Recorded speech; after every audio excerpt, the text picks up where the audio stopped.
Honorable Minister now.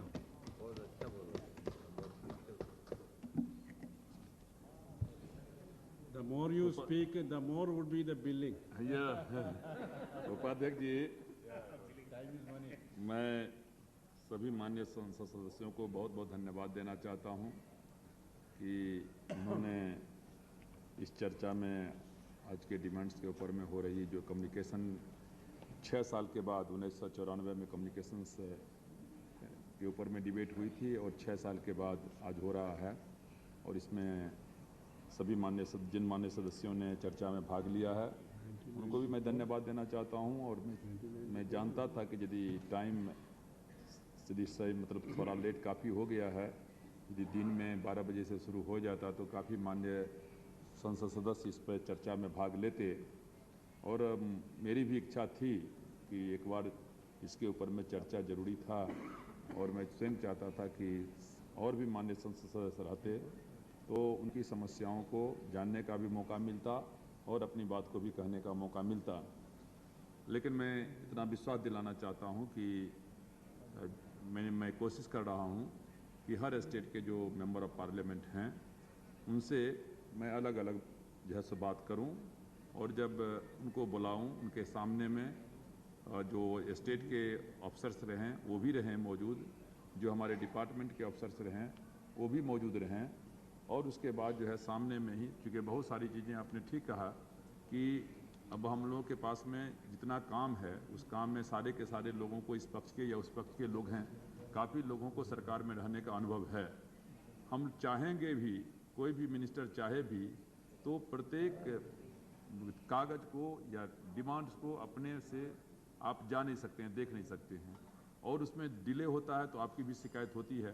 इसलिए स्वभावतः ये होता है कि जो नीचे से आता है फाइल पर दस्तखत कर दिया करते हैं, चला जाता है। इसमें दो मत नहीं है, हम लोगों की भी शिकायत थी, आपकी भी शिकायत है और शिकायत वो जायज़ भी है। इसलिए रेलवे में भी थे तब भी मैंने कोशिश किया था और अभी भी कि जब भी अभी मोहाले साहब थे, अभी हमने महाराष्ट्र के साथी एक बार आए थे हमारे पास में, रेंडम कागज़ दे रहे थे तो हमने कहा कागज़ देना है और दरखास्त पर जवाब सिर्फ ले लेना है तब चले जाइए। नहीं, यदि आपको कुछ काम करवाना है तो आप हमको लिख करके दे दीजिए, चाहे आपके क्षेत्र की समस्या हो चाहे जनरल समस्या हो, और उस क्षेत्र के उस समस्या के ऊपर में हम अफसर्स को बुलाएंगे और बुलाने के बाद जैसे कहते हैं कि हम उस पर चर्चा करेंगे। और हम लोग बैठे करीब करीब पूरा दिन जो है कहते हैं कि चर्चा हम लोग किए और नतीजा है कि हमारे सामने में भी फैक्ट्स आ गया था। अधिकारी को भी मालूम था कि मेंबर ऑफ पार्लियामेंट वहाँ मौजूद रहेंगे, इसलिए जो कुछ भी लिख करके दो तो थोड़ा जो सोच समझ करके लिख करके दो तो, और उसके बाद जो है सो हमको लगा कि पहली बार जो है कि 2-4% बात को छोड़ करके कहीं कोई आपस में डिससेटिस्फैक्शन नहीं था और जो भी था उसको हमने सुलझाने का काम किया।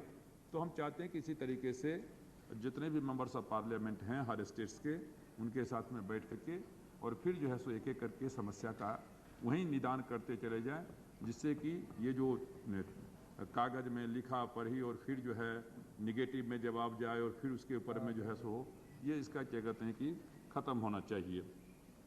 उसी तरीके से अध्यक्ष जी, उपाध्यक्ष जी, मैं समय का कमी है, जितने माननीय सदस्य ने प्रश्न उठाए हैं मैं समझता हूं कि हमको ख्याल है कि रेलवे में मैं जवाब दे रहा था तो मैं 2 दिन जवाब दिया था, एक दिन 4.5 घंटा, एक दिन 3.5 घंटा।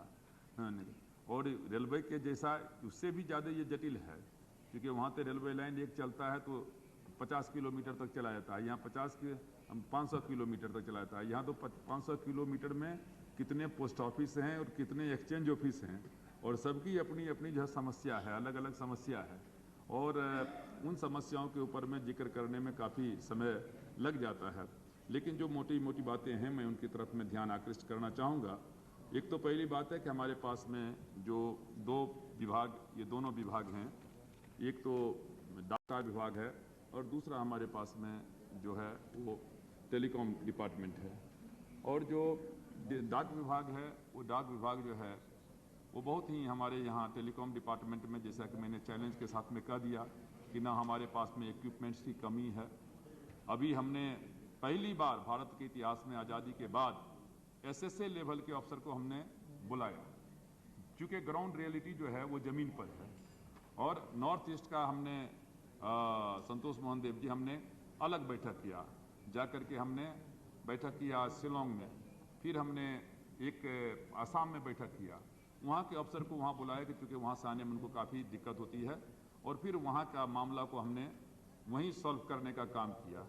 और वहीं हमने कह दिया कि 15 अगस्त को जो BSNL का इंटरनेट गेटवे है वो हम कल का यहाँ ये आसाम में गुवाहाटी में हम लगाएंगे, और हमने डेट बांध दिया कि 15 अगस्त को रहेगा। चूँकि अभी जब वहाँ से जो मामला जाता है वो कलकत्ता होकर के जाता है, काफ़ी उसमें विलम्ब होता है। उसी तरीके से 11 और 12 को दो दिन का हमने यहाँ बुलाया, और अलग अलग अफसर अलग अलग क्या कहते हैं कि स्टेट्स के 2 दिन में हमने लिया। और उसमें से जो बातें समझ में आई, जो नीचे के जो अफसर्स हैं और जो ऊपर में, बहुत जगह पर कम्युनिकेशन गैप है, और नतीजा है कि कहीं सामान रखा हुआ है तो वहाँ सामान पहुँच नहीं रहा है। नीचे के अधिकारी को ये शिकायतें होती है कि साहब मेरे पास में सामान नहीं पहुँचा, ऊपर का अधिकारी कहना है कि सामान है। अब उसमें कानून का जो थोड़ा बहुत अर्जर है, कहीं दे दिया गया प्राइवेट वाले ऑपरेटर्स को काम करना है, तो ये सारा का सारा जो है काफ़ी उसमें क्या कहते हैं कि बातें आई। और आने के बाद हम लोगों ने उसके लिए हर जगह टास्क फोर्स बना दिया और स्ट्रीमलाइन करने का काम किया। चूँकि डिपार्टमेंट में क्या हो गया है कि अभी तक ये डिपार्टमेंट चल रहा था 91-92 तक चल रहा था सीधे सरकारी डिपार्टमेंट के रूप में। 91-92 के बाद उसमें जो आप एक नया पॉलिसी जो लाए अभी मणिशंकर अय्यर जी और संतोष मोहन देव जी, प्राइवेट सेक्टर्स और ये वो बहुत चीज़ कर रहे थे कि रेवेन्यू शेयरिंग से लेकर के सारा चीज़ें। तो हम तो आप ही ने जो पौधा लगाया है उस पौधा को हम सींच रहे हैं। हम लोग उस पॉलिसी कहाँ थे, हम लोग तो विरोधी वाले लोग थे। हम तो जो चीज़ आप जिस लाइन पर हम आज चल रहे हैं, तो हम लोग तो बैठ करके वहाँ हम तो बहुत उसके विरोधी थे।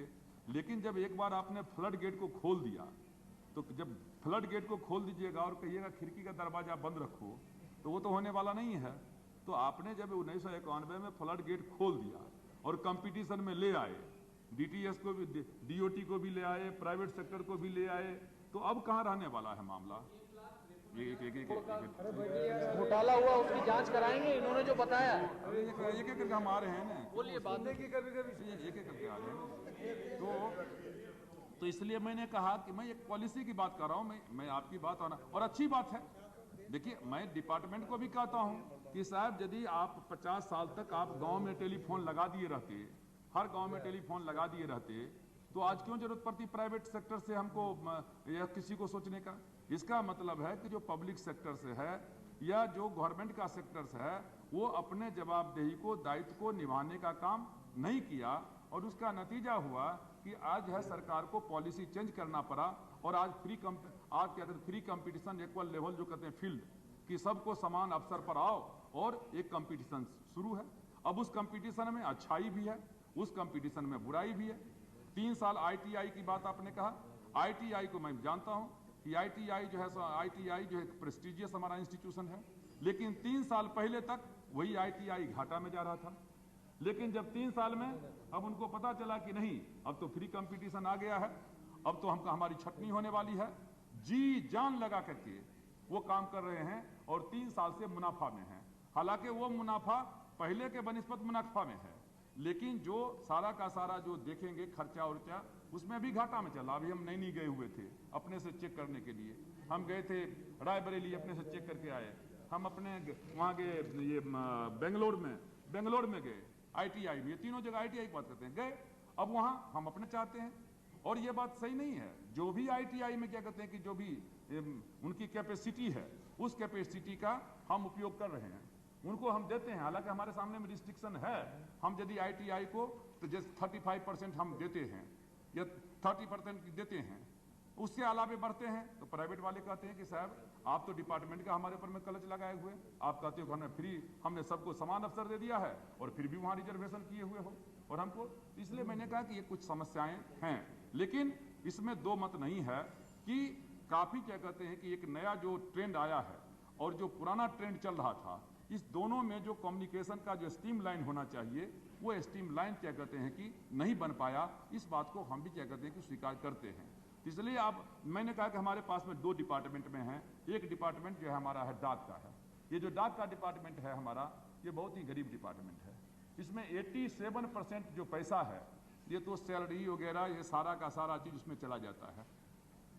आपको आज जान करके आश्चर्य होगा कि हर साल जो मकान है, डाकघर के डाक विभाग के पास में अपना मकान है, जमीन है, सब जगह जमीन है, हर जिला में जमीन आपको मिलेगा, सब जगह जमीन है।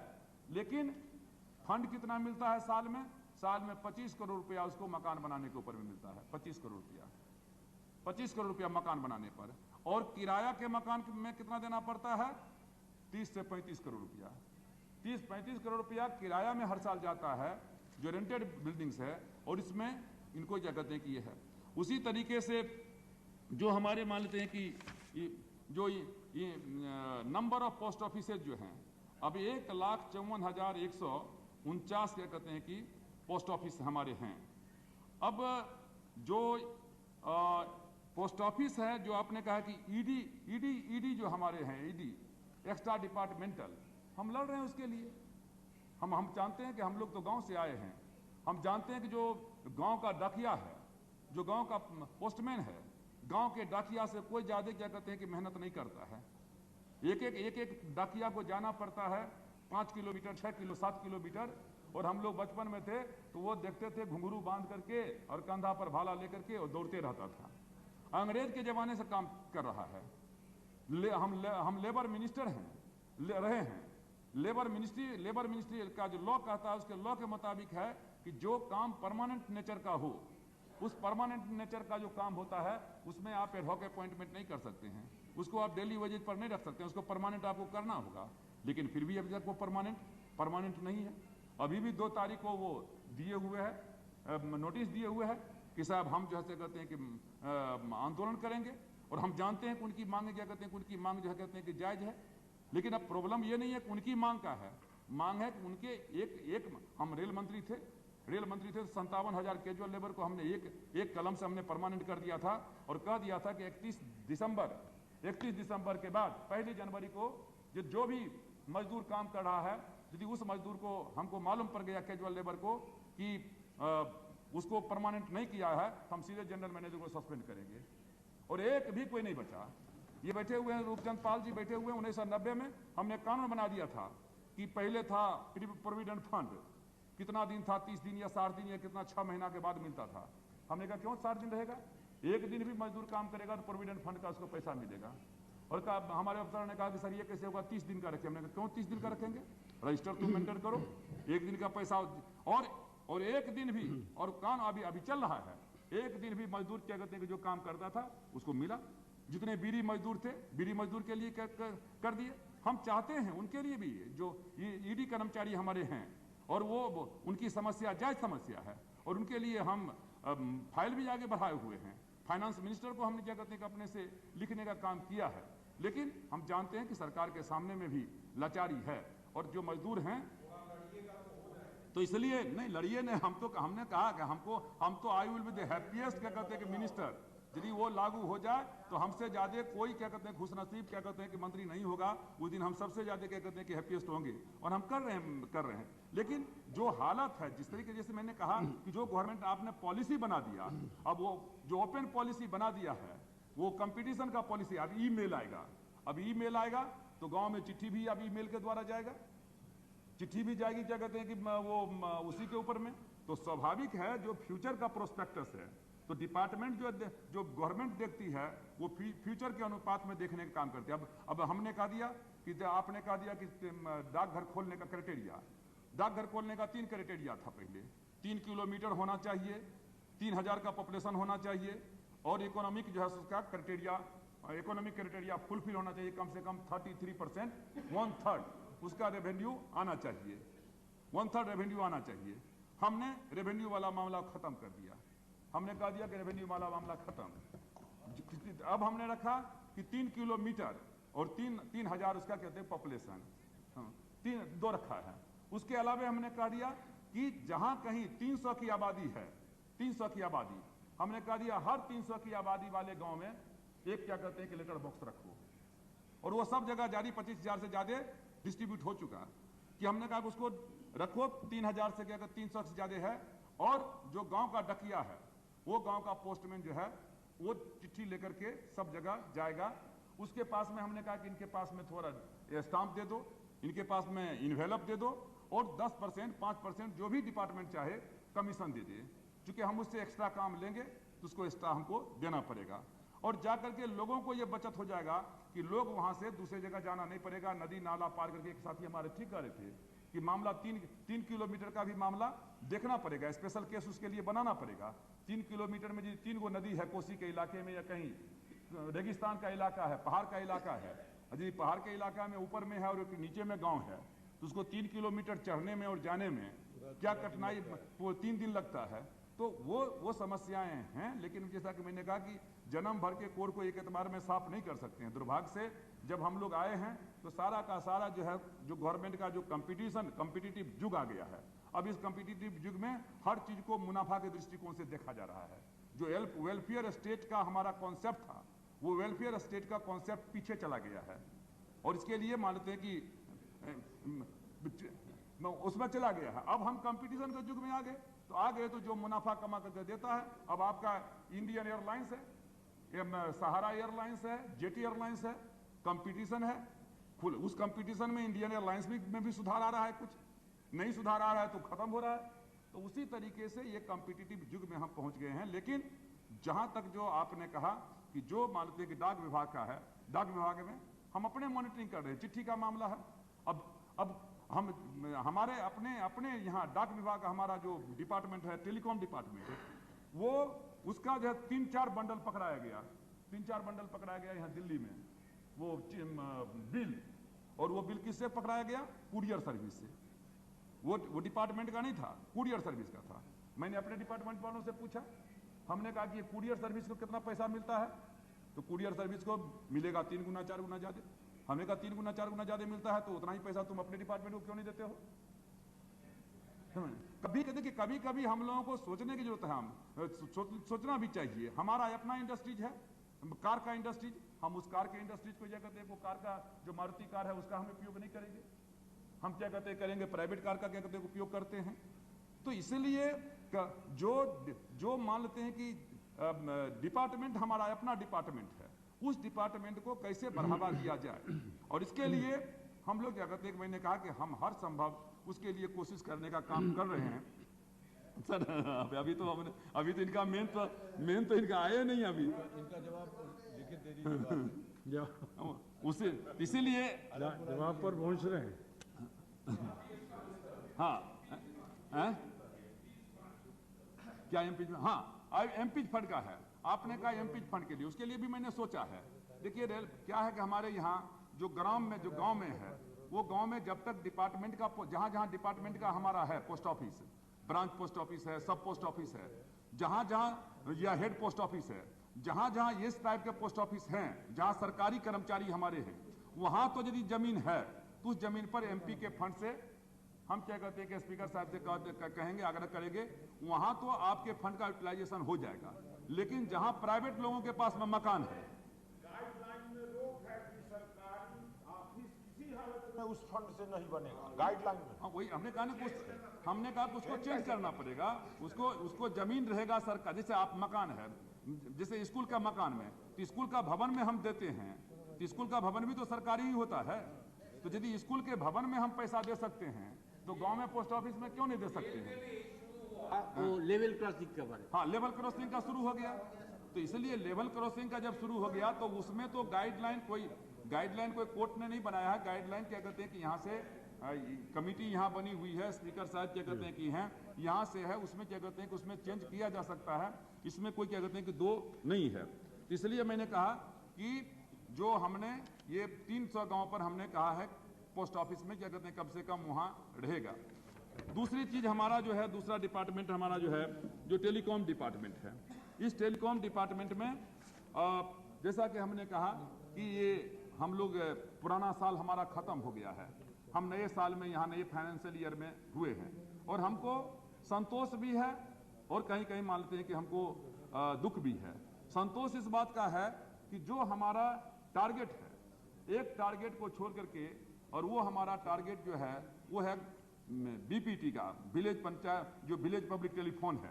वो जो हमारा टारगेट है, उस टारगेट को छोड़ दीजिए, उस टारगेट को छोड़ करके सारा का सारा टारगेट हम पूरा कर लिए हैं। लेकिन वो टारगेट हमारे लिए सबसे महत्वपूर्ण है। हम जब आए थे अक्टूबर में, 13 अक्टूबर को हम मंत्री बने थे, तो उस दिन तक में 3000 गांव में टेलीफोन लगा था। हमारा टारगेट था 45,000 गांव में टेलीफोन लगाने का 99-2000 में। तो 7 महीने में जब हम आए थे तो 3000 गांव में था। मैं बहुत चिंतित था। फिर उसके बाद जो है 5 साल के अंदर में, ये 5 महीने के अंदर में आज जो है सो बढ़ करके हो गया, जो टारगेट जो है वो बढ़ करके हो गया 33,000, जो है 33,000 गांव में 33,900। तो 33,900 का मतलब 34,000 हो गया। मतलब 5 महीने के अंदर में 31,000 गांव में टेलीफोन हमने लगाने का काम किया। उसी तरीके से जो हमारा स्विचिंग कैपेसिटी था, वो स्विचिंग कैपेसिटी का टारगेट हमने रखा था 58,70,000 और उसके अगेंस्ट में हमने अचीव किया 67,17,317।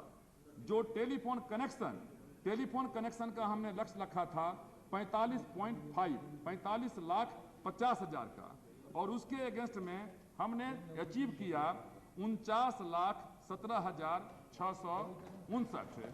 तो जो हमारा टारगेट था, उस टारगेट से हम क्या कहते हैं कि एक्सीड करने का काम किए। जो टेलीफोन डेंसिटी का आपने सवाल उठाया, जो टेलीफोन डेंसिटी है वो हमारा दो मत नहीं है, बहुत कम है। अभी 2.6 है। हम थोड़ा बढ़े हैं, पिछले साल से बढ़े हैं। गांव में जो टेलीफोन की हालत है वो ग्रामीण इलाके में 0.6 है। इंग्लैंड और अमेरिका में, इंग्लैंड एवरेज यदि पूरे देश का देखेंगे तो 100 में 16 आदमी के पास में टेलीफोन है, 16 पर 100, 100 में 16। और हमारे यहाँ क्या है 2.6 हुआ है। और हम लोगों ने टारगेट रखा है कि 2005 तक में जाकर के गांव का टारगेट बना करके हम करेंगे 400, मतलब 4 पर 100, 100 में 4 आदमी के पास में। और 205 में हमने रखा है कि जो हमारा क्या कहते हैं कि जो जो आम है, जो जनरल है एवरेज, उसको हम रखेंगे 7 पर 100 में 7 आदमी के पास में होना चाहिए। और 210 में हमने टारगेट रखा है कि 210 में जाकर के 15 लोगों के पास में। अब इसके लिए 70, अब हम लोगों को तो उतना गिनती ही नहीं आता है कि 78 बिलियन के डॉलर, तो ये वो कितना है। लेकिन हम इतना जानते हैं कि सरकार के बलबूते के बाहर की चीज है, और इसके लिए बाहर की चीज है तो इसके लिए देना पड़ेगा, प्राइवेट सेक्टर को भी देना पड़ेगा। जो भी मानते, जो भी संभव उपाय है उसके लिए कर रहे हैं। और ये भी बात सही है कि आपने सही कहा, जो प्राइवेट सेक्टर के लोग हैं, हम लोग कोशिश कर रहे हैं कि प्राइवेट सेक्टर का हम आएंगे। आपने कहा रेवेन्यू शेयरिंग का सवाल था, आपने पॉइंट गिना दिया कि 1.8 लाख करोड़ रुपए का घाटा लगा है। कौन दे रहा था आपको? 1 पैसा तो दे ही नहीं रहा था। कम से कम हम लोगों ने न्यू पॉलिसी अपनाया तो 35% जो उनका बैकलॉग था, 35% सब लोगों ने पे कर दिया। उसके बाद तो उस समय में तो सब मुकदमा में जा रहा था। जो जितने लोगों को 1 साल का लाइसेंस फी दिया है, और 1 साल के लाइसेंस फी के बाद सब लोग मुकदमाबाजी में चक्कर में फंस गए थे, और नतीजा हो रहा था कहीं काम आगे नहीं बढ़ रहा था। लेकिन हम उस पर आएंगे बाद में, क्या कहते हैं कि हम उस पर आएंगे, डिटेल हम उस पर चाहेंगे। लेकिन अब डिप्टी स्पीकर साहब क्या कहते कर रहे हैं। हाँ। नहीं, मैं कुछ नहीं कह रहा हूँ। हाँ, नहीं, हाँ। तो अध्यक्ष जी, मैं कह रहा था कि जो हाँ, अच्छा आपने ठीक कहा, आपने हमारा वेटिंग लिस्ट है। वेटिंग लिस्ट के संबंध में हमारे पास में अभी वेटिंग लिस्ट जो है 36 लाख, क्या कहते हैं 36,80,000 हमारे पास में वेटिंग लिस्ट है, 36,80,000। और ये भी बात सही है कि अहमद जी ने कहा कि सबसे ज्यादा जो हमारा वेटिंग लिस्ट है वो केरला में है। लेकिन संतोष मोहन देव जी यहाँ बैठे हुए हैं, फॉर्मर मिनिस्टर रहे हैं, सबसे ज्यादा कम्युनिकेशन के ही मिनिस्टर हाउस में बने हैं और सबसे बड़े बड़े पद पर रहे हैं। सबको मालूम है केरला का पोजीशन क्या है। जो वहाँ यूनियन का मामला है, जो जिस तरीके से, जैसे बिहार का मामला अलग है, बिहार का मामला तो अलग है। बिहार में तो यदि बिहार में यदि मान लेते हैं कि कहीं छपरा में कराना हो, छपरा का टेंडर निकालना होगा तो डर के मारे जाकर के उसको दिल्ली या पटना में जाके टेंडर निकालिए, नहीं तो वहीं गोली चलनी शुरू हो जाती है। वहां तो टेंडर किसी को भरने ही नहीं देगा। 4 आदमी है, या तो हमारा टेंडर रहेगा नहीं तो कुछ नहीं होगा। तो उसी वो मालूम है, मतलब रघुवंश साहब को भी मालूम है, सबको मालूम है, कोई नई बात है नहीं यहाँ वहां के लिए। हाँ, वही हमने कहा ना, ठेकेदारी की बात कर रहे हैं ना, हमारा आपका बात थोड़ी करें कि हम आप जाकर गोली चला रहे हैं। तो उसी तरीके से केरला का मामला है, प्रॉब्लम है। लेकिन मैं जरूर इस बात को कहना चाहूंगा कि जो हमारा न्यू टेक्नोलॉजी, जो नया टेक्नोलॉजी आ रहा है, WLL मार्च सिस्टम आपने कहा, देखिए हमने गांव में टारगेट रखा, पिछली बार मैंने 45,000 टारगेट रखा है। इस बार हमने गांव के टारगेट रखा है, इस साल में हमने पहले 70,000 रखा था, इस बार हम रहे हैं टारगेट हमने रखा है 1 लाख। और 1 लाख टारगेट को हम दिन के हिसाब से जोड़ते हैं। 335 दिन का साल होता है, तो 2 साल में 730 दिन हुआ। पर दिन के हिसाब से कितना गांव में लगेगा, हम उस हिसाब से क्या कहते हैं मॉनिटरिंग क्या कहते हैं कर रहे हैं। और उस मॉनिटरिंग करने के लिए हमने एक टास्क फोर्स बना दिया है। विलेज के लिए, रूरल एरिया के लिए अलग टास्क फोर्स बना दिया है, अर्बन एरिया के लिए अलग टास्क फोर्स बना दिया है। हमने अपने मंत्रालय के अंदर में जो ग्रीवांसेस सेल है, उस ग्रीवांसेस सेल के लिए हमने एक अलग है, जिसके हम हैं इंचार्ज हैं। और मैं दावे के साथ में कहता हूं कि उसका एडवर्टीजमेंट निकलता है। और हमारे यहाँ जो ग्रीवांसेस सेल है, लाल सिंह है, उनके क्या कहते हैं कि उसका इंचार्ज है। कोई आदमी कम से कम दिन में 400-500 चिट्ठी जैसा हमेशा आता है एप्रिसिएशन का। 24 घंटा क्या कहते हैं कि जो है वहां काम एक नहीं 2500 लाइन क्या कहते हैं कि लगा दिए हैं। और उस लाइन के आधार पर आता है मामला, और आने के बाद हम उसके आधार पर एक्शन भी लेते हैं कि भाई मिनिस्टर के यहाँ से काम आ गया। पटना में एक बार आया, 3 महीना से टेलीफोन खराब है, और 3 महीना टेलीफोन खराब है। जब हमारे यहाँ सेल में आ गया और यहाँ से टेलीफोन गया तो 10 मिनट में ठीक हो गया। हमने उसी पर सस्पेंड कर दिया कि जब 10 मिनट में टेलीफोन ठीक हो सकता है तो 3 महीना से टेलीफोन क्यों खराब था। केबल वाला मामला है, इनको मालूम है, केबल वाला मामला में हम लोग अपने थे उठाते थे कि 3 फीट का उसका केबल में 3 फीट का नियम है, 3 फीट गाड़ने का, 1 फीट में गाड़ता था। कितना केस हमने CBI के पास में भेज दिया है, कितने लोग क्या कहते हैं कि उसमें सस्पेंड हो गए हैं। हाँ, नहीं, इसलिए मैंने कहा आप लोग भी दीजिए, उसको लिख करके दीजिए और एक्शन लिया जाएगा। हाँ, दूसरी बात है कि आपने एक माननीय सदस्य ने बहुत अच्छी बात कही कि साहब जो अफसर 3 साल से अधिक हो गया है, यह समय से क्या होता है कि एक जगह पर लोग खो बना लेता है, और जहां खो बना लिया और उसके बाद क्या कहते हैं कि जहां ट्रांसफर हुआ फिर यूनियन में गया, फलना गया, MP को पकड़ा, ये किया वो किया। हम आप लोगों से मैं प्रार्थना करना चाहूंगा, अभी तक मैं ट्रांसफर पोस्टिंग का जो मामला था मैं रुके हुए था, और मैंने सब अफसर को कह दिया था कि देखो हम मार्च के महीने में, अप्रैल में हम SSA लेवल से लेकर के CGM लेवल की बैठक बुलाएंगे, और उस बैठक में हम सबके कार्य का, चूंकि SSA लेवल से नीचे से लेकर के ऊपर तक का अलग अलग बना हुआ है, किनके यहाँ कितना हुआ। अब मुजफ्फरपुर में सबसे कम प्रोग्रेस हुआ है, मुजफ्फरपुर में सबसे कम हुआ है, 39% अचीवमेंट हम किए हैं। ये पूरा का पूरा हर स्टेट का ये पूरा का पूरा बना हुआ है, एक SSA से लेकर के तक है। हमारे यहाँ हाजीपुर में भी नहीं अचीवमेंट नहीं कर पाए। और बगल में पूर्वी उत्तर प्रदेश है, पूर्वी उत्तर प्रदेश में जितने भी माननीय संसद सदस्य हैं, पूर्वी उत्तर प्रदेश में हर चीज में क्या कहते हैं 100 में 125 क्या कहते हैं कि अचीवमेंट क्या कहते हैं कि हर चीज में हो गया। गांव का टेलीफोन यदि 5000 है तो वहां भी 5077 क्या कहते हैं हो गया। जहां मानते हैं DEL है वहां भी क्या कहते हैं कि पूरा होने कम हो गया। तो ये सारा का सारा क्या कहते हैं कि मैंने कहा कि तो जो गांव का मामला है, गांव के ऊपर में क्या कहते हैं कि हम जोर दे रहे हैं। और उस गांव में इस बार हमने रखा है 1 लाख का टारगेट, और 1 लाख का टारगेट ही नहीं रखा है, MARR वाला मामला आपने उठाया। मैं जानता हूं डिपार्टमेंट हमारा कहता है कि MARR में केवल टेलीफोन जो है 15% 10% खराब है, लेकिन मैं जानता हूं हकीकत में 60-70% या 80% क्या कहते हैं खराब है।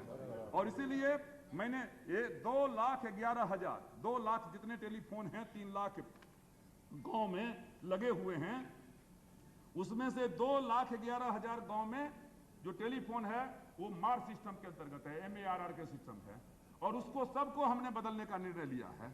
और इस साल में हम उसको 1,10,000 गांव में हम बदलने जा रहे हैं, और उसको बदलने जा रहे हैं WLL के माध्यम से, वायरलेस ऑन लूप लाइन। अभी तक जो सबसे बढ़िया जो लेटेस्ट इक्विपमेंट्स है वो है WLL है, जहां एक जगह पर आप लगा दीजिए 25 किलोमीटर चारों तरफ, उत्तर दक्षिण चारों तरफ आपको उसमें कहीं लाइन ले जाने की जरूरत नहीं है। आप जाकर के बाढ़ के इलाका में लगा दीजिए, 4 टेलीफोन लगा दीजिए, पूरा जिला जो है सो कवर हो जाएगा। जाकर के पहाड़ी इलाका में, हिली एरिया में लगा दीजिए, वहां कवर हो जाएगा। चले जाइए कहीं रेगिस्तान के इलाके में लगा दीजिए। और वो दिसंबर से वो सिस्टम हमारा काम करना जो है, अभी वो पायलट प्रोजेक्ट के ऊपर में वो भी है, टेस्टिंग में है, लेकिन टेस्टिंग खत्म हो गया है। अब उसका टेंडर फेंडर निकलेगा और नवंबर दिसंबर से काम होना शुरू हो जाएगा।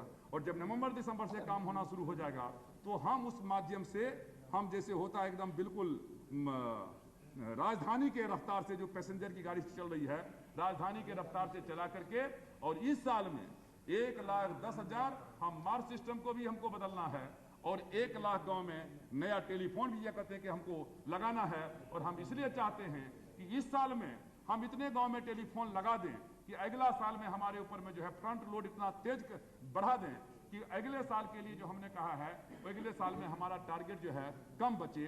और इसके लिए हम ये प्रोविजन कर रहे हैं। उसी तरीके से हमने कई एक जो है हमने निर्णय लिया है। अब हमने लिया, जैसे अभी हमारे साथी कह रहे थे कि वो इंटरनेट का, हमने इंटरनेट का निर्णय लिया है। 15 मई तक जितने भी एसएसए ऑफिस हैं पूरे देश में, अधिकांश जिला में एसएसए ऑफिस हैं, वहां इंटरनेट लग जाएगा। 15 अगस्त तक कोई भी क्या कहते हैं जिला का हेडक्वार्टर नहीं रहेगा जिस जिला के हेडक्वार्टर्स को हम इंटरनेट से जोड़ने का काम नहीं करेंगे। 15 अगस्त तक हमने 15 अगस्त तक कोई क्या कहते हैं कोई भी ब्लॉक हेडक्वार्टर्स नहीं रहेगा। जिस ब्लॉक हेडक्वार्टर्स को अभी बिहार में आपको शायद झाजी पता नहीं होगा, 211 ब्लॉक हेडक्वार्टर्स हैं जिस ब्लॉक हेडक्वार्टर्स में टेलीफोन नहीं है, एक्सचेंज ऑफिस नहीं है। 211 समझने के हमने कहा कि 15 अगस्त तक हर जो जितने भी ब्लॉक हेड को ऑफिस हैं उन ब्लॉक हेड ऑफिस में हम लगाएंगे। और उसके बाद इतना ही नहीं, बल्कि हमने ये भी कहा है कि जितने उस ब्लॉक, जहां जहां भी ब्लॉक ऑफिस से डिमांड आएगा इंटरनेट का, हम उसको इंटरनेट लगाने का भी काम करेंगे। जो हमारे साउथ के नेकनेट जो है नहीं, नेकनेट प्लानिंग कमीशन का अंडर में है, उनका निर्णय ले लिया, पुराना निर्णय है कि हमारा हिंदुस्तान का हर जिला में कलेक्टेड का ऑफिस कनेक्ट कर देंगे। वो से कनेक्ट कर दिया।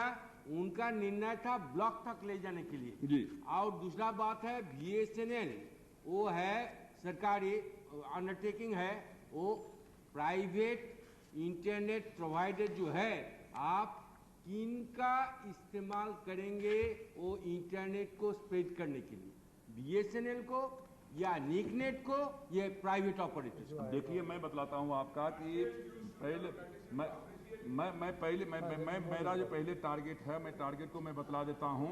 आप आम खाएंगे तो क्या कहते हैं, कौन सुक्की आम खाएंगे कि मालदा आम खाएंगे, वो तो बात की बात है। पहले ये तो हो जाए कि आम खाना। This is very important because the standing committee has made a scathing comment about opening of the मैं आपको gateway. बतलाता हूँ, आप जानते हैं रूपचंद पाल जी, टैरिफ के लिए अलग अलग, अभी हमारे साथी मैंने कहा कि इतना सब्जेक्ट उठा है कि एक एक सब्जेक्ट पर क्या कहते हैं कि हमको जवाब देना पड़े, एक एक सब्जेक्ट पर एक एक घंटा। आपने टैरिफ का मामला जो कहते हैं कि उठाया है, अब टैरिफ का, अब ट्राई का मामला उठाया।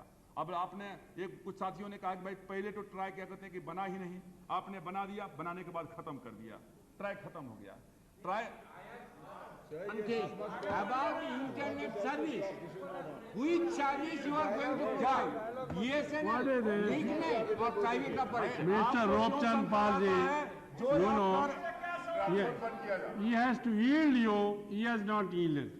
या आप ये कह रहे हैं ना कि कौन, नहीं आप ये कह रहे हैं कौन प्रावधान करेगा, कौन करेगा? DTS करेगा। Now you are satisfied? DTS करेगा, खत्म। DTS इंटरनेट प्रोवाइड करेगा। हाँ, आपको जितना चिंता, देखिए आपको जितना नेशनलिटी का, सिक्योरिटी का चिंता है, हमको चिंता नहीं है क्या? Honorable Minister, please address the chair, not directly. No, there is no bilateral dealings here. अच्छा, उसी तरीके से सर, अभी हमने क्या कहते हैं कि जितने भी हमारे साउथ के स्टेट हैं। अभी हमने निर्णय लिया है कि 15 अगस्त तक जो हमारे 5 स्टेट हैं, उसमें तमिलनाडु हैं, उसमें केरला हैं, उसमें अंडमान निकोबार है, 2 स्टेट और भी है। लक्षद्वीप। उस 5 स्टेट में जो है हमने कहा है कि वहां हम 15 अगस्त तक जो हमारा हर गांव में टेलीफोन का टारगेट है, हम उस हर गांव के टारगेट को पूरा कर देंगे। उसी तरीके से हमने टेलीफोन ऑन डिमांड, हमने कहा कि जो 13 स्टेट हेड हमारा कैपिटल है, वहां टेलीफोन ऑन डिमांड चल रहा है। टेलीफोन हाँ, लक्षद्वीप का हम पता लगा लेते हैं। लक्षद्वीप का हम पता लगा लेते हैं। और यदि लक्ष्य से थोड़ा दूर रहा, लक्षद्वीप यदि लक्ष्य से थोड़ा दूर रहा तो उसको भी जोड़ लेंगे। और मैं इतना तो जरूर कह सकता हूं कि आप WLL आने दीजिए डिप्टी स्पीकर साहब, मैं आपके लक्षद्वीप में सबसे पहले दे दूंगा। मैं तो सिर्फ वहां से तो आपका 25 किलोमीटर में कवर हो जाएगा। Honourable minister, Andaman, Lakshadweep, Ladakh, these are the far-flung areas where you will have to take special note. जी अच्छा, उसके बाद सर जो है मैं ये और इतना ही नहीं बल्कि साउथ के जितने भी स्टेट्स हैं उनका हमने टारगेट रखा है 2001 तक में हर गांव में टेलीफोन लगाने का। ये तो 15 अगस्त तक में है, लेकिन हर जो साउथ के हैं और भी कुछ स्टेट्स हैं उनको हम आइडेंटिफाई करके, चूंकि हमारा जो टारगेट है कि हम चाहते हैं कि जितना जल्दी काम जल्दी होते जाए, उतना ही जो हमारा ताकत है उन इलाकों में लगा दें जो बैकवर्ड इलाका है, जहां मान लेते हैं कि ये सारा का सारा चीज क्या कहते हैं कि नहीं हो पाया। जहां तक टेलीफोन क्या कहते हैं कि आप जैसे आप कभी हम लोग चिंतित हो जाते हैं, जैसे मैंने उस समय में कहा कि हम चिंतित हो जाते हैं कि साहब हमारा वेटिंग लिस्ट बढ़ रहा है। हम वेटिंग लिस्ट के लिए हम चिंतित नहीं होते हैं, वे हमको चिंता होती है कि यदि टेलीफोन का वेटिंग लिस्ट 2 साल 3 साल से है और कहीं है, जो एमपीज का टेलीफोन का जो है, आपने कहा, एक साथी ने कहा कि भाई एमपीज का जो टेलीफोन है वो जो पैसा जमा करता है उसको क्या करते हैं, पैसा जहां जमा होता है उसके ऊपर में उनको इंटरेस्ट मिलता है, सूद मिलता है उनको, लेकिन इंटरेस्ट मिलने से हम सेटिस्फाइड नहीं हैं। क्यों पैसा लिया जाता है यदि हम टेलीफोन उसको नहीं दे सकते हैं तो? अब यहां से मानते दिल्ली में बहुत जो है कहा जाता है कि ये टेक्निकली जो है ये एरिया क्या कहते हैं फिजिबल नहीं है। हमने कहा क्यों फिजिबल नहीं है?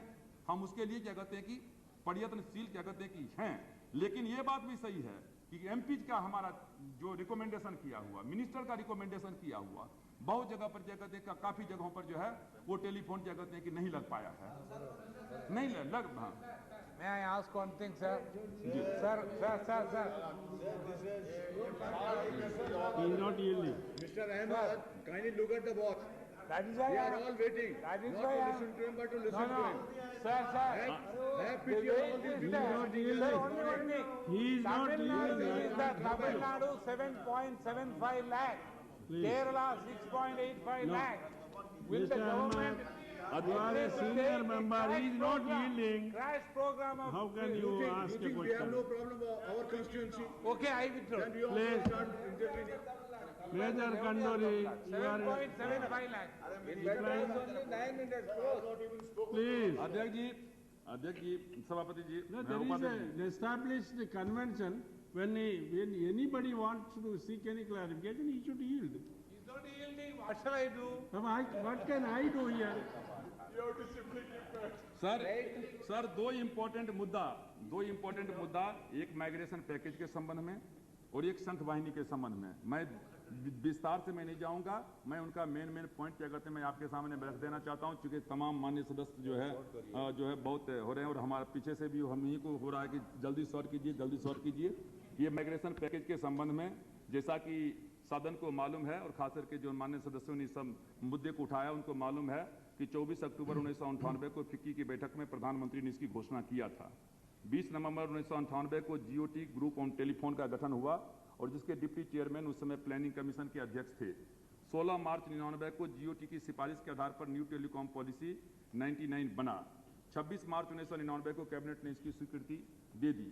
1 अप्रैल 1989 से एनपीटी लागू हो गया और लेकिन ये जो था एनपीटी जो लागू हुआ वो नए ऑपरेटर्स के लिए था। जो हमारे पुराने ऑपरेटर्स काम कर रहे थे, उनके लाइसेंस फी के उनके सामने में आर्थिक समस्याएं थी, कोर्टबाजी हो रहा था। सरकार उन समस्या को निश्चित रूप से निदान करना चाहती थी और इस संबंध में अप्रैल 1999 में अटॉर्नी जनरल से राय मांगी गई और अटॉर्नी जनरल ने 16/6/99 को अपनी राय दे दिया और उस एजी के राय के बाद 6 जुलाई 1999 को कैबिनेट ने उसे अप्रूव कर दिया। 22 जुलाई 1999 को विभाग ने पत्र लिखकर सेलुलर ऑपरेटर को पैकेज ऑफर किया। 1 अगस्त 1999 से कट ऑफ डेट शुरू हो गया और लाइसेंस फी की जगह पर रेवेन्यू शेयरिंग शुरू हो गया। जो एंट्री फी था 31 जुलाई 1999 तक जो बकाया राशि थी वो वन टाइम एंट्री फी माना गया। 31 जुलाई तक की बकाया राशि का एंट्री फी का 35% राशि 15 अगस्त 1999 तक जमा करने का प्रावधान रखा गया। शेष 65% राशि 31 जनवरी 2000 तक जमा करने का प्रावधान रखा गया सूद के साथ में, लेकिन बाद में उसे 31 जनवरी से बढ़ा करके 15 मार्च कर दिया गया। जो बैंक की गारंटी थी वो पहले 30 नवंबर 1999 तक का था, बाद में उसे बढ़ा करके 31 दिसंबर 1999 कर दिया गया। उसको बढ़ा करके बाद में 29 फरवरी 2000 तक फिक्स किया गया। 15% रेवेन्यू शेयरिंग एडहॉक रखा गया है। जो आप कह रहे हैं कि रेवेन्यू शेयरिंग का सवाल, वो रेवेन्यू शेयरिंग सबको मालूम है मेरा नहीं है दायित्व। वो रेवेन्यू शेयरिंग का मामला पड़ा हुआ है क्या कहते हैं टीआरआई के पास में, और टीआरआई को एब्सोल्यूट पावर है। टीआरआई जो रिकमेंडेशन करेगी उसके आधार पर हम निर्णय लेंगे। जो पुराना टीआरआई था उसको हमने इसलिए बदलने का काम किया सरकार ने कि पुराना टीआरआई दोनों काम कर रही थी, रिकमेंडेशन का भी काम कर रही थी, जज का भी काम कर रही थी। वो एक तरफ से रिकमेंड करती थी और फिर उस रिकमेंड को सरकार या कोई नहीं मानता था पक्ष तो फिर उन्हीं के पास में कोर्ट में जाता था। उसके आधार पर टीआरआई को दो भाग में, जो पुराने टीआरआई थे उसको कर करके एक टीआरआई रखा गया और एक अपीलेट ट्रिब्यूनल रखा गया। जो अपीलेट ट्रिब्यूनल है उसमें उसका जज, सुप्रीम कोर्ट का जज से हमारी बातचीत हुई है। उनके विचार के विमर्श के बाद और उन्हीं को मैंने कहा कि आप जो भी, चूंकि हम नहीं चाहते हैं कि डीओटी को किसी भी रूप में प्रश्नवाचक चिन्ह लगे, हमने कहा जो भी आपको निष्पक्ष जस्टिस, चीफ जस्टिस का नियम है कि जो चीफ जस्टिस होंगे हाई कोर्ट के या जो सुप्रीम कोर्ट के जज होंगे, रिटायर्ड जज होंगे या जज होंगे, उनको बनाया जाएगा। वो मामला क्या कहते हैं कि कुछ दिनों में वहां होने वाला है। जो टीआरआई है, टीआरआई का गठन क्या कहते हैं कि हो चुका है और ये सारे के सारे मामले टैरिफ से लेकर के ये सारा का सारा मामला जो है उनके जिम्मे होगा और उनको फैसला करना है कि जो रेवेन्यू शेयरिंग है वो 15% रेवेन्यू शेयरिंग रहेगा कि कितना परसेंट क्या कहते हैं कि रेवेन्यू शेयरिंग रहेगा। जहां तक सोशल ऑब्लिगेशन का सवाल है, यूनिवर्सल ऑब्लिगेशन का सवाल है, यूनिवर्सल ऑब्लिगेशन सर उसका नाम है, हम उसका चाहते हैं कि नाम बदल करके बैकवर्ड एरिया डेवलपमेंट रखा जाए जिससे आम आदमी उसको समझे। और हमारे जो साथी ने कहा आज गांव में कोई आदमी टेलीफोन लगाने के लिए नहीं जाना चाहता है। प्राइवेट वाला तो पिछले 3 साल में आपने ठीक कहा 5 पांडव के समान 5 गांव में लगाया, उसके बाद क्या कहते हैं कि अभी 12 गांव में लगाया है, क्योंकि उनको लग रहा है कि इसमें घाटा है। अब नया अभी हमने एक कमेटी बनाई थी सिकदर साहब की अध्यक्षता में, हमारे जो साथी हैं मित्र हैं इनकी अध्यक्षता में, इनसे बातचीत हुई है 2 बार प्राइवेट ऑपरेटर से और उन लोगों ने कहा है कि इस अप्रैल के महीना से हम काम में क्या कहते हैं तेजी लाने का काम करेंगे। लेकिन इतना बात सही है कि जो न्यू टेलीकॉम जो रेवेन्यू शेयरिंग आया है उससे उनको थोड़ा क्या कहते हैं कि मनोबल बढ़ा है और आगे काम करने का काम क्या कहते हैं कि कर रहे हैं। अब उस परिस्थिति में जो टीआरआई का जिम्मे का मामला है वो टीआरआई के जिम्मे का 2 ओपिनियन है।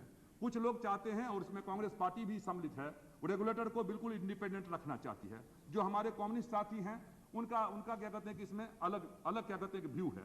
लेकिन जैसा कि मैंने कहा कि बहुत चीज हम लोगों ने इनहेरिटेज किया है, बहुत चीज हम लोगों ने लिया है, इनसे लिया है और उसमें जो भी बेस्ट पॉसिबल, हाँ हम सही करें, ये जो टेलीकॉम है नहीं शेयर क्या कीजिएगा, आप बंद भी नहीं कर सकते हैं आप। इसलिए मैंने कहा कि जो क्या कहते हैं कि जो रेवेन्यू शेयरिंग का था ऑपरेटर्स द्वारा जो बैंक गारंटी का रकम पहले ही निकाल ली गई है उसको पुनः अलाइव करना होगा, ये सारी की सारे शर्त में थी।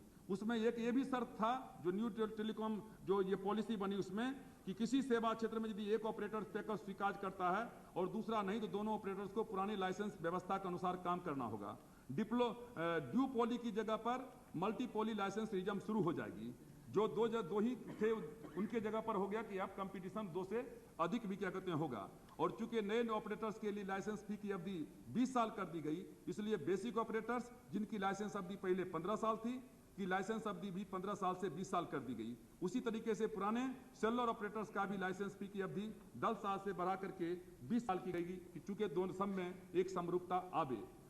इसके अलावे और बहुत चीजें हैं। बकाया लाइसेंस फी का इफेक्टिव डेट 13/7/99 को 6 माह बढ़ा दी गई। बहुत सारे क्या कहते हैं कि उसमें पॉइंट्स हैं जिस पॉइंट्स में हम जाना नहीं चाहेंगे, लेकिन मैंने कहा कि ये कुछ एक चीजें थी और जिसके तहत आप ये बार बार सवाल उठा रहे हैं कि साहब आपको तो 1 लाख करोड़ मिलता, आपको तो 25,000 करोड़ मिलता, कौन देने वाला था? हमारे पास में क्या कहते हैं कि हमारे पास में अध्यक्ष जी ये पूरा का पूरा फैक्ट है कि पहले साल में उसको कितना देना था, दूसरे साल में कितना देना था, तीसरे साल में कितना देना था, चौथे ये जो आपका licence received problem from the metro cellular licensee Mumbai में फर्स्ट ईयर में उसको देना था 3 करोड़, दूसरे साल में देना था 6 करोड़, तीसरे साल में देना था 12 करोड़, चौथे साल में देना था 18 करोड़ और 7th ईयर ऑनवर्ड में चौथे साल से लाइसेंस फी जो है रुपीज 6.023 लाख इतना पर क्या कहते हैं उनको देना था। उसी तरीके से दिल्ली का 2, 4, 8, 12, 16 अब का हिसाब लगा लीजिए ना, जब 7 साल में उसको हाँ तो आपके पास में ठीक है, बहुत बढ़िया, आप तो हिसाबी लोग है ये हैं उसमें हम देखिए जनाब, हिसाब के बारे में हमने हिसाब के आधार पर हमने आपको बताया। और यदि आपने हिसाब नहीं किया है तो मैं बना चुका हूं, वो आपको दे दूंगा। अच्छा है, मैं वही कह रहा हूं मणिशंकर अय्यर जी कि उनके सामने में प्रॉब्लम ये था कि 3 साल के बाद मेट्रो में कोई ऑपरेटर से काम नहीं कर पाता और 1 साल लाइसेंस का जो रख दिया गया सर्किल में, 1 साल के बाद कोई भी लाइसेंस दूसरे साल में नहीं दिया। उसके कारण जो है सरकार को अपनी पॉलिसी बदलनी पड़ी। यदि सरकार पॉलिसी नहीं बदलती तो आप कहते हैं कि 2000 कितना लाख करोड़ आता, मैं समझता हूं 2 रुपया भी आने वाला नहीं था। कोर्ट में मामला चला जा रहा था, सारा जगह पर मामला चला जा, इसलिए ये हम बिल्ड कहां कर रहे हैं पीछे दरवाजा से बहुत ही निर्णय लिया। महोदय ये बहुत अहम विषय है। आपका कहना है कि 2 रुपए भी नहीं मिलते, मगर जबकि कॉन्ट्रैक्ट उन लोगों ने साइन किया था, जब उनका हस्ताक्षर है जिसके आधार पर उन्होंने प्रतिज्ञा की थी कि 20 साल के अंदर हम इतना देंगे, तब ये कैसे कह सकते हैं? उसी तरीके से Sir, the minister's job is to answer our questions. If he doesn't answer the questions, it is our duty to remind him of the questions we raised. उसी तरीके से सर जो संघ बाहिनी का मामला इन्होंने उठाया है, इसका केंद्रीय मंत्रिमंडल द्वारा 19 जनवरी को ही क्या कहते हैं कि इसकी स्वीकृति दे दी गई। जो भी चीज हमारे पास में पॉइंट आते गए, चाहे इंडिविजुअल्स के माध्यम से आवे, अब ऐसा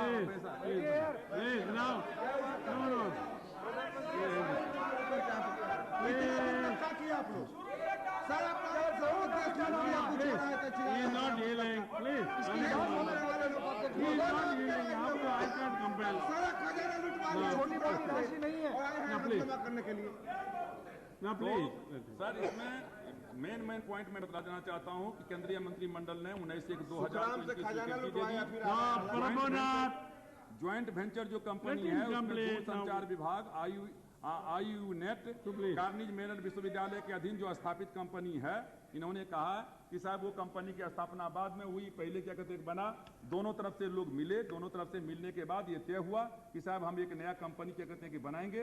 वो नया कंपनी के जो वहाँ का नियम भी है कि उसके मुताबिक से वो कर सकता है कि जो उसका कारोबार है वो शुरू कर सकता है। उसके आधार पर उन्होंने अपना वहाँ उसके साथ में तय किया। उसमें इलेक्ट्रॉनिक विभाग और शैक्षणिक संस्थाओं की हिस्सेदारी होगी।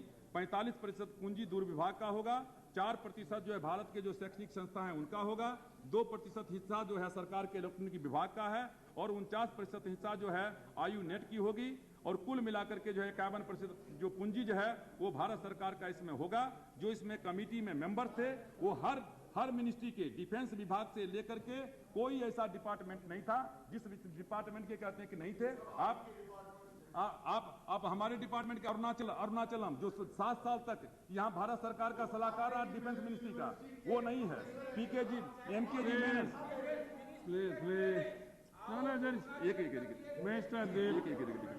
उसके बाद ये संयुक्त कंपनी देश में हाई स्पीड डाटा नेटवर्क की स्थापित करेगा और जिसका प्रयोग शैक्षणिक संस्थाओं, निजी व सरकारी उद्यम, विभिन्न व्यक्ति प्रशिक्षण एवं शोध के लिए किया जाएगा।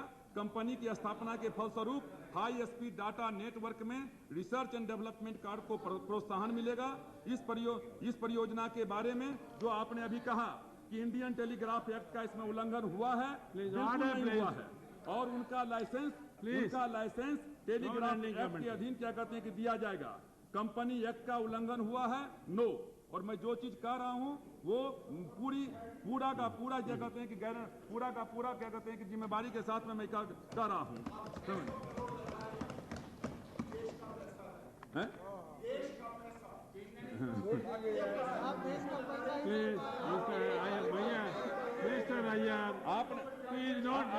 आपने प्रश्न पूछा, आपने प्रश्न पूछा, जवाब तो सुनिए। आपने प्रश्न पूछा, जवाब तो सुनिए। सर मैं इनका एक एक पॉइंट नोट करते गया हूं, मैं इनका जवाब दे रहा हूं। यदि मैं कल गलत बोलूंगा इनको प्रिविलेज करने का अधिकार है। You hear it? One thing, you have. Are you yielding to him? Yes, he is. I am standing, sir. No. Then you sit. You can ask. If you do not yield, then we'll walk out. No, he You wants must to. have a say. No, if you don't yield, then let us walk out. Let us walk out.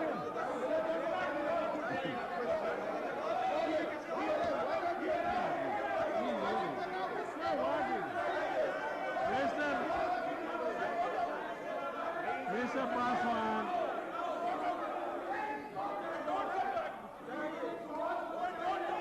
No, please. He will give us.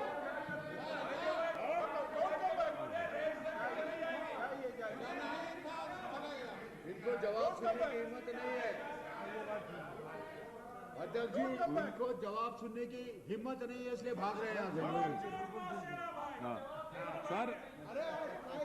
Sir इन्होंने अध्यक्ष जी, सुखराम के जमाने का सारा पैसा लोग हजम कर गया, फिर देखिए हंगामा कर रहे हैं। Please. मैं सर इसलिए मैं रिकॉर्ड पर लाना चाहता हूं कि मैं इस बात को रहे नहीं रहे, लेकिन जो उन्होंने प्रश्न उठाया उसको मैं रिकॉर्ड पर लाना चाहता हूं। उन्होंने प्रश्न उठाया क्या इस योजना के लागू होने से प्रत्येक नागरिक से जुड़ा चीजें जैसे उसका टेलीफोन, ईमेल, फैक्स इत्यादि खुफियागिरी के दायरे में आ जाएगा। उसका जवाब है नो, क्योंकि वॉइस टेलीफोन की इजाजत उनको नहीं दिया गया है और उसके ऊपर में BSNL का जो नियम है वही लागू होगा।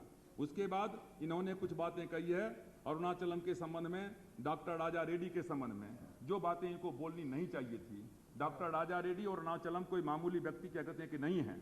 और अरुणाचलम भारत के डिफेंस मंत्रालय के साइंटिफिक एडवाइजर थे और 1-2 नहीं 7 साल तक थे, इनके समय में थे। कोई आदमी नेशनल इंटरेस्ट में यदि कोई बात काम करता हो और कोई आदमी अमेरिका में बैठा हुआ हो और भारत के लिए क्या कहते हैं वो सोचता हो और वहां से नई टेक्नोलॉजी आपके पास में क्या आ रहा है, वहां से लोग आएंगे, वो भी सामान बेचेंगे। आपके पास में भी ऑप्टिकल फाइबर जितना बचा हुआ है उसको भी आप बेचने का काम करेंगे। आपका मार्केट क्या कहते हैं खुल रहा है। सारा का सारा रूल रेगुलेशन एक्ट मेरे पास में पूरी की पूरी किताब है। ये सारा का सारा चीज जो है वो भारत सरकार के नियम के मुताबिक क्या कहते हैं कि लागू होने वाला है। आर्बिट्रेशन एक्ट से लेकर के सारा का सारा चीज क्या कहते हैं कि यहाँ के द्वारा लागू होने वाला है। कहाँ नेशनल डिफेंस का मामला है, कहाँ नेशनल सिक्योरिटी का मामला आता है। ये ज्वाइंट वेंचर का अभी तो बना भी नहीं है। ये 3 महीना का समय क्या कहते हैं कि बर्बाद हो गया है। 3 महीना का समय चला गया इसी में, और इसलिए हम लोगों ने क्या कहते हैं कि जो हमने मन बनाया है कि ज्वाइंट वेंचर का ड्राफ्ट बना करके 1 सप्ताह के अंदर में लॉ मिनिस्ट्री के पास 1 सप्ताह पहले लॉ मिनिस्ट्री के पास में भेजा जा चुका है।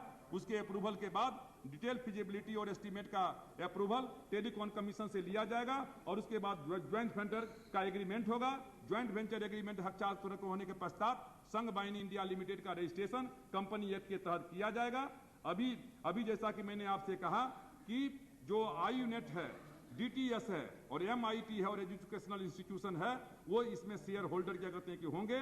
और कंपनी का टोटल लागत जो है वो 14,700 करोड़ का 1,407 करोड़ होगा। और अभी तत्काल उसकी इक्विटी शेयर जो है, कैपिटल शेयर 1,000 क्या कहते हैं कि प्रस्तावित है। जो उनके बोर्ड ऑफ डायरेक्टर्स होंगे वो बोर्ड ऑफ डायरेक्टर्स क्या कहते हैं कि 8 होंगे, जिससे 8 में से 3 क्या कहते हैं कि यहाँ के होंगे, 3 आयु नेट के होंगे, एक जो है हम जो शिक्षण संस्थान और वो है उनका होगा, और एक जो है एक्सपर्ट होंगे जो उसका MD होगा। इसलिए मैं समझता हूँ कि माननीय सदस्य ने जो भी शंका संघ वाहिनी के संबंध में या शेयर क्या कहते हैं कि जो रेवेन्यू शेयर के संबंध में उन्होंने उठाया है उसमें कोई दम नहीं है। और इसको क्या कहते हैं कि देश की जनता इस बात को समझ चुकी है। इसलिए उपाध्यक्ष जी, मैं और भी बहुत सारे पॉइंट्स थे, उस पॉइंट का मैं जवाब मैं देना चाहता था, लेकिन मैं कोशिश करूंगा कि जो भी माननीय सदस्य का जो जहां का लोकल मामला है उस लोकल मामले के जवाब को हम पत्र के द्वारा लिख करके हम उनको क्या कहते हैं बचाने का काम करें। और जो आपने जो उठाया है कि जो भी सदस्य ने जहां पोस्ट ऑफिस का मामला उठाया है, आपने CGM का मामला उठाया है, पटना के CGM का उसका स्थानांतरण कर दिया गया है। अभी हमारे साथी को बता रहे थे और भी, इसलिए मैंने कहा हम डिटेल में नहीं जाएंगे। फिर पोथा को हम नाम जो है जो माननीय सदस्य ने भाषण यहाँ देने का काम किया है, मैं एक बार सभी माननीय सदस्य को मैं धन्यवाद देना चाहता हूँ। संतोष मोहन देव जी को धन्यवाद देना चाहता हूँ, लक्ष्मीकांत पांडे जी को धन्यवाद देना चाहता हूँ, रूपचंद पाल जी को मैं धन्यवाद देना चाहता हूँ। हमारे साथी सब लोगों का मैं नाम ले रहा हूं, आप घबराइए, सबका पॉइंट है मेरे पास। प्रभुनाथ सिंह जी हैं, इन्होंने GM के खिलाफ में कहा, SSA की ये इन्होंने कहा कि MP का टेलीफोन लग नहीं पाता है, ठेकेदारी प्रथा में धांधली होती है, टेंडर और पदाधिकारी के बीच में साठगांठ है, कैजुअल लेबर का आपने सवाल कहा है, दूर इलाका में सुदूर इलाका में डाकघर का कहा है। उसके बाद पोस्टल डिपार्टमेंट में मरने के 7 साल के बाद भी चिट्ठी नहीं मिलती है, समझने के डाकघर की दूरी का कम महत्व नहीं दिया जाना चाहिए। ये सारा का सारा चीज हमारा मामला अकेले नहीं है, फाइनेंस मिनिस्ट्री है। देखिए सरकार का नियम है डाउन साइज करने का, डाउन कर देंगे पहले नाम नहीं। उसके बाद ये के थंगन है, उन्होंने टेलीफोन डेंसिटी के संबंध में कहा। नागालैंड के हमारे साथी थे, उन्होंने पदाधिकारी के संबंध में कहा कि पोस्ट मास्टर जनरल नहीं हटा दिया गया है। मैंने उस समय में भी कहा था पहले भले हटाया गया हो, हमने उनको फिर से वापस कर दिया और वापस करने के बाद उसका पदस्थापन भी कहते हैं नागालैंड में हो गया, क्योंकि हम चाहते हैं कि नॉर्थ ईस्ट और जो हमारा इधर जो उधमपुर का इलाका है, उधमपुर में भी जो है हम जो है वहाँ SSA को जो TDM है उसके बदले में हम वहाँ GM का कहते हैं उसको अपग्रेड करके GM का हमने लगा दिया है। उसके लिए फिर नागालैंड के बाद हमारे सुशील मोहिते जी हैं, उन्होंने भिखाजी कोमा एरिया के संबंध में कहा कि 1500 लाइन जो है मार्च महीने से खराब है। हम कोशिश करेंगे किसी दिन एटेंडम हम चेक करेंगे और जहां कहीं जाएंगे जो भी अफसर गड़बड़ी करेगा, कर्मचारी करेगा, वहीं हम उसको एक्शन लेने का भी काम करेंगे। उसी तरीके से रघुवंश बाबू चले गए तो उनका हाँ, उसके बाद जो है वो कह रहे थे कि शाम के बाद जो है एक्सचेंज काम नहीं करता है, तो उनकी सरकार है, जरा उनको सरकार को जो है सो लॉ एंड ऑर्डर ठीक करना चाहिए कि हमारा शाम के बाद भी एक्सचेंज में काम करने के लायक हम लोगों को बतला दें। मार्ग के संबंध में हमने बतला दिया, महेश्वर सिंह जी हिमाचल प्रदेश का, उन्होंने कहा कि मार्ग के संबंध में कहा, मैंने बता दिया कि मार्ग को हम रिप्लेस करने जा रहे हैं और इस साल में 1,10,000 मार्ग को रिप्लेस करेंगे और दूसरे साल में 1,00,000 को कर देंगे, तो 2 साल के अंदर में सब मार्ग जो है निकल जाएगा। उसके बाद खुदाई के लिए आपने कहा एक्सचेंज, हाँ, उसके बाद जो है पोस्ट ऑफिस के संबंध में हमने कहा D सरोजा जी ने कहा टेलीफोन, आपने और सदस्य ने कहा टेलीफोन के संबंध में MP का क्या कहते हैं कि मामला कि 50 से बढ़ा करके 100 किया जाए। अभी ये बैठे हुए थे, जब हम गए थे स्पीकर साहब से, हमने स्पीकर साहब से आग्रह किया है कि हमको कोई आपत्ति नहीं है, 50 से बढ़ा करके 100 कर दीजिए, हमको अनुमति मिल जाएगा। उसके बाद क्या कहते हैं कि हम जो है सो हमारे स्पीकर साहब को, लेकिन उन्होंने इस बात का कहा कि उन्होंने कहा घोषणा, मैं अब स्पीकर साहब का नाम लिए बगैर मैं कहता हूं कि जो संख्या है वो संख्या बढ़ा दी जाएगी, ये मैं इतना घोषणा करता हूं। हाँ, मैंने कहा यदि मेरा यदि वो हो तो मैं उसको हमको करने में कोई दिक्कत नहीं है, हम उसको करेंगे। दूसरा चीज है तो आपने कहा कि वो जो देने के मूड में जो मोबाइल है बिल्कुल उस देने मोबाइल के का जो है वो उसमें जो फ्री करता है, तो उसके लिए हमारे जो है कहते हैं कि बॉस यहाँ बैठे हुए हैं, समझने के पार्लियामेंट्री मिनिस्टर बैठे हुए हैं। पार्लियामेंट्री मिनिस्टर हमको कह देंगे कि उसमें क्या कहते हैं कि आप कर दीजिए, हमको करने में कोई आपत्ति नहीं है। हाँ सर, सब लोग लिख के दीजिए कि हाउस में नहीं लाएंगे।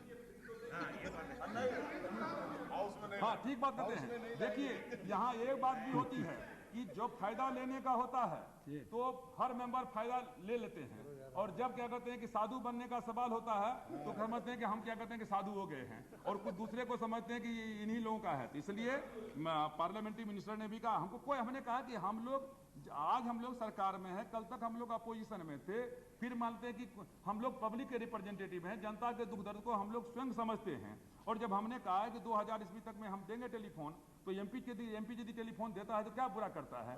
इसलिए हमने कहा कि हमको कोई आपत्ति नहीं है, और हमने स्पीकर साहब के नॉलेज में इनके सामने बैठे हुए थे, मैंने जा करके मैंने उनको कहा दिया कि हमारी तरफ से कोई आपत्ति नहीं है आप, और हमको लगता है कि उनको भी चेयर को भी कोई आपत्ति नहीं होना चाहिए। चेयर यहाँ बैठे हैं। एक सुझाव मुझे आपको देना है। हाँ अखिलेश, पहले चेयर कुछ करें।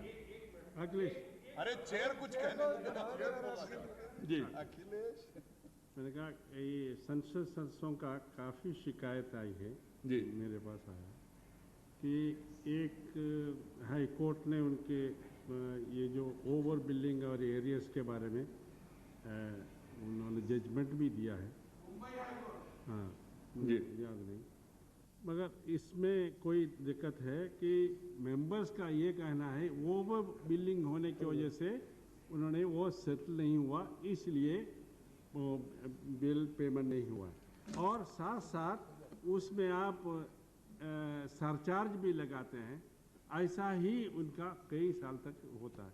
मेरा एक सुझाव है, पार्लियामेंट्री अफेयर्स मिनिस्ट्री भी है, यहाँ ऐसे एक सेंटर वो बिल्डिंग का जो मेंबर्स का जो है उसका सेटलमेंट, डिस्प्यूट सेटलमेंट के लिए यहाँ ऐसा सेंटर बनाया जाए ताकि वो बिल्डिंग बिल्डिंग का कोई आपत्ति नहीं है। हम उसको, आपका जो निर्देश होगा हम उसको कर देंगे। देखिए सर, हम चाहते हैं कि मेंबर ऑफ पार्लियामेंट ही नहीं, जो भी कोई आम नागरिक भी हो, लेकिन हम चाहते हैं कि मेंबर ऑफ पार्लियामेंट के माथे पर बहुत बड़ी जवाबदेही रहती है। एक मेंबर ऑफ पार्लियामेंट को 2-2 लाख का 3-3 लाख का बिल आता है, कोई किसी को 4 लाख का आ जाता है, किसी को 5 लाख का, कुछ सही भी है, किसी को 4.5 भी आया। हाँ आया। इसलिए मैंने कहा अच्छा हमारे पास में सर अधिकार नहीं है कि हम किसी को माफ करें। हम ज्यादा से ज्यादा इतना ही कर सकते हैं कि हम विजिलेंस से जांच करवा सकते हैं, हायर अथॉरिटी जांच करवा सकते हैं। यदि हमारे पास पावर रहता है मिनिस्टर कि आप माफ कर दो तो हम कर सकते हैं। इसलिए आपका जो सुझाव है कि एक क्या कहते हैं सेटलमेंट करने के लिए कोई कमेटी क्या कहते हैं कि बना दिया जाए, एक काउंटर इधर खोला जाए, काउंटर खोला जाए। हम ऐसा करेंगे सेटलमेंट कि हम आपसे सर बातचीत कर करके, मतलब आपसे मतलब सचिवालय से यहाँ स्पीकर साहब से आपसे बातचीत कर करके, और जो भी आपका क्या कहते हैं कि है उसके मुताबिक हम काम करेंगे। माननीय मंत्री जी 1 मिनट में आपका तवज्जो चाहूंगा। 100 किलोमीटर तक की दूरी के लिए लोकल काल का कर दीजिए, अभी ये विसंगति है। देखिए अब वो तो देखिए मैं बताता हूँ कि आपने जितना सुझाव दिया है, अब जो चीज हमारे अंडर का था 50 से आपने कहा 100, हमने कहा दिया कि वो हमारी तरफ से और हो भी जाएगा, उसमें कोई स्पीकर साहब किसी को भी दिक्कत नहीं है। 100 किलोमीटर तक लोकल आपने कह दिया टेलीफोन 10,000 जो लेता है उसको मुफ्त करने का। पार्लियामेंट्री मिनिस्टर साहब यहाँ बैठे हुए हैं, इन्होंने आपकी बात को माना, हमको कोई आपत्ति नहीं है, ये लिख करके हमारे पास में भेज देंगे, हम उसको कर देंगे। अब आपने जो है सो आपने इन्होंने 100 किलोमीटर तक लोकल कॉल के लिए ये सभी लोग लोकल सुनिए क्या हो रहा है। लोकल कॉल के संबंध में आपने कहा कि कुछ कहना जी सुनिए, इन्होंने कहा दिया कि पार्लियामेंट इसको पूरा कर लें। हाँ ये कह रहे हैं कि पार्लियामेंट्री मिनिस्टर की हैसियत से कुछ कहेंगे तो तुरंत जो है सो हाँ ना में होने लगेगा। यही कोई कहेगा हम लेंगे, कोई कहेगा हम नहीं लेंगे। लेकिन आप छोड़िए, तो अब मैं खाली नाम ले लेता हूँ। ये राम सागर जी ने इस पर क्या कहते हैं कि बातचीत किया, जम्मू कश्मीर के हमारे साथ आप ऐसा ही सारे शर्मा जी ने कहा, मैंने कहा दिया कि उधमपुर ऐसे से, हाँ लक्ष्मण सिंह जी को मैं, लक्ष्मण सिंह जी सर सब लोगों ने नाम मैं ले लेता हूँ, बरमैया परमैया जी का, रामदास अठवाले जी का, एसएस पानीकन जी का, उसके बाद मणिशंकर अय्यर चले गए, ये अहमद, उनका क्या होगा? ये अहमद माले जी, मेजर सुशील इंदौरा खंडूरी जी, आप भी ये सारे रामनाथ चौधरी सब साथियों को मैं बहुत धन्यवाद देता हूं। अंत में जया बहन शंकर जी को, और सबसे ज्यादा धन्यवाद मैं उन साथी को देता हूं। अब आपने please very difficult to manage this. मैं बतलाता हूं आपका, मेरे पास में दिल्ली का भी MTNL का पूरा मेरे पास में खाका है, और चेन्नई का भी है। चेन्नई का काम जो है वो दिल्ली से अच्छा काम हो रहा है, दैट कैन आई से ओनली। इसलिए हर चीज में MTNL और BSNL मत चलाइए, हम काम का परफॉर्मेंस को देखते हैं, और आपका परफॉर्मेंस जो है, चेन्नई का परफॉर्मेंस जो है, एज ए मिनिस्टर हमको नहीं कहना चाहिए, but it is better than Delhi MTNL, समझने के। तो इसलिए सर, मैं इन्हीं शब्दों के साथ जो हमारे साथी हैं, मैं उन सभी साथी को मैं बहुत धन्यवाद देना चाहता हूं, और मैं आपसे आशा करता हूं कि सर इस डिमांड को पास करने का मौका। No. Now, I shall now put all the motions.